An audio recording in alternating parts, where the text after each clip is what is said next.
I was going to ask you, Kyle, do you think that the price of the tokens related to the Maya ecosystem, do you think that the streaming swaps are already priced in? Because one of the theories is that okay, so Thorchain and Rune exploded 10x after streaming swaps, and since people already know the impact that something like this gives to the ecosystem, do you think it's already priced in? I think Cacao is at around $100 million market cap. I know the market took a little bit of a dive recently. Um, that being said, what happened with streaming swaps on Thorchain is that they came out and they kind of came out with a whimper. Like there wasn't really any immediate payoff to streaming swaps. They were released. People were like, "Wow, this is really cool." You actually can go through my blog and see I was writing about it right when they came out, and I was like, "This is pretty cool." And I think it has the potential to bring a lot of trading volume to Thorchain. Uh, from a theoretical standpoint. But in practice, it didn't really have much of an impact. It was over the next like 6 to 8 months where suddenly you started seeing these really large streams. So like I remember like the first $1 million stream happened between like Bitcoin and ETH or something, with really low slippage. And then it was almost like this massive like domino effect where like once there was $1 million stream, then there was a $2 million stream. And then it just kind of kept growing from there. uh and recently there was like a massive stream. I think it was it was over $2 million, and it ended up having like less than a 30 basis point fee or something, or slippage, which is really kind of incredible when you think about it. When you look at other protocols, whether it's Uniswap or anything else, I mean, to imagine a $2+ million trade with that low of slippage is pretty crazy. So yeah, when they were released on Thorchain, it was kind of a whimper, and then suddenly it was like the floodgates were opened and trading volume took off like a rocket. Uh, I kind of imagine something, and I talked about this before. I kind of imagine something similar happening on Maya Protocol where streaming swaps come out and it's a little bit of a whimper at first, and then suddenly, you're going to start to see a lot of trading volume, and then the floodgates kind of open up in a very similar. I imagine that the chart will be a very similar chart, and I'm talking about the trading volume chart, will be a similar one to Thorchain's, but I think it'll be accelerated on Maya's because everyone knows that it's going to happen.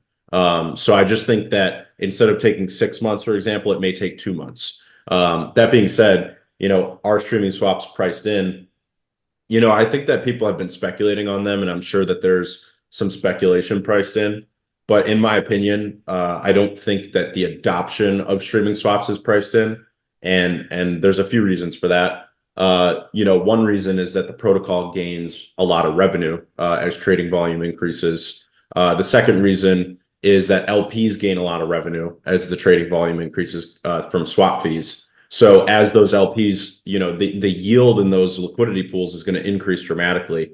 And when it does, more volume or more liquidity is going to flow in after that volume, as people demand those liquidity pools. And then that the more liquidity that those pools have, the streaming swaps will get even bigger, and they kind of feed off of themselves. We saw the same thing happen with Thorchain.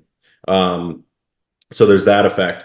And then I think the third major effect that isn't priced in is affiliate fee revenue for interfaces on Maya Protocol. So you look at like ThorSwap or some of the other major interfaces on Thorchain, and after streaming swaps, they suddenly started making, a ton of money. I mean, we're talking millions of dollars a month in affiliate revenue that Thorchain interfaces started making. So I don't think that that's priced in because essentially consider it this way. With the iPhone being an example and the launch of the App Store, some apps came out, that's cool, whatever. But then when some apps come out and they start to make a ton of money, they can keep building the app that they're currently building. They can also look at new apps that they can integrate. They can look at new features. Generating revenue on the interface side of things is extremely important. And, being that we run LeoDex, we have a very kind of intimate relationship with this, that if we start suddenly making, tens of thousands of dollars from trading fee revenue per month on LeoDex, That's going to boost, the Leo token, obviously through the organic buy pressure, since we just, buy back 100%. 100% of the revenue buys back the Leo token and then also redeploys it into the Maya protocol as liquidity for Leo Cacao.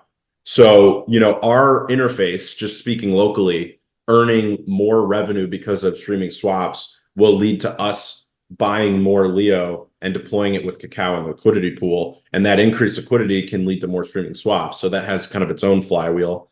And then if you imagine that every other interface out there, El Dorado, Thor Wallet, Cacao Swap, Maya Swap, all the other Maya protocol interfaces are also going to start earning more revenue. So the fact that all of the apps, kind of like that second layer on top of Maya, not just the protocol will start earning more revenue, but the apps will start earning more revenue, which will allow us to reinvest in building a better app, which then can lead to more users later down the road.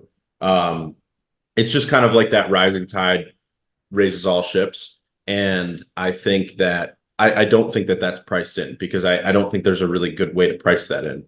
I think it's kind of a secondhand effect that kind of just rolls out over time as that trading volume increases and the fees earned by, all of the apps on top of Maya increases. So hopefully LeoDex is one of the beneficiaries of that. I mean, that's how we're kind of positioning things. I'm already working on the interface for streaming swaps. So I'm pretty confident that we're going to be one of the first interfaces to have streaming swaps, have a good interface for it, because on Maya, it's actually different than Thorchain. Streaming swaps, and I asked a few questions yesterday on the Maya Mondays with Maya X space, but streaming swaps are actually enabled by default on Maya, which is different than Thorchain, where the user actually has to choose to do a streaming swap.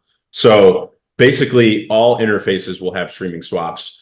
But I think we'll be one of the first to have like a UI that shows it in a beautiful way, in terms of like your streaming swap slowly getting filled. So yeah, like I said, every swap is going to have it, but then it's going to be up to the UIs to make a display for it. So we're already working on our display for streaming swaps, and I think it's going to be it's kind of, I really like the way that ThorSwap has done streaming swaps. So we're kind of modeling it somewhat like that. But I have a few tweaks to it that I've always wanted to see on ThorSwap that we're going to be doing on LeoDex. So I think we'll have probably the best UI for streaming swaps. Obviously that's a super biased opinion. I'm not going to build something unless I think it's the best that we can do. So I'm pretty happy about that. I'm pretty excited. LeoDex has done like $87,000 in trading volume so far, which obviously is pretty tiny. But it is growing over time. We have been seeing it grow, and we're adding, like I said earlier in this episode, we're adding a lot of new features, and it's constantly improving. So the stability, the feature set are all improving on LeoDex. And with streaming swaps, I would really like to see a 10x in volume for us. And like I said, whether it's LeoDex or any UI, but especially for us, because I know what we're going to be doing. Us earning more affiliate revenue is going to lead to us being able to reinvest even more heavily into building and growing on top of the Maya protocol, which is good for the Maya protocol as well. So, I think that's going to happen for us and for many other UIs on Maya. I think streaming swaps has a lot of potential for Cacao as an asset.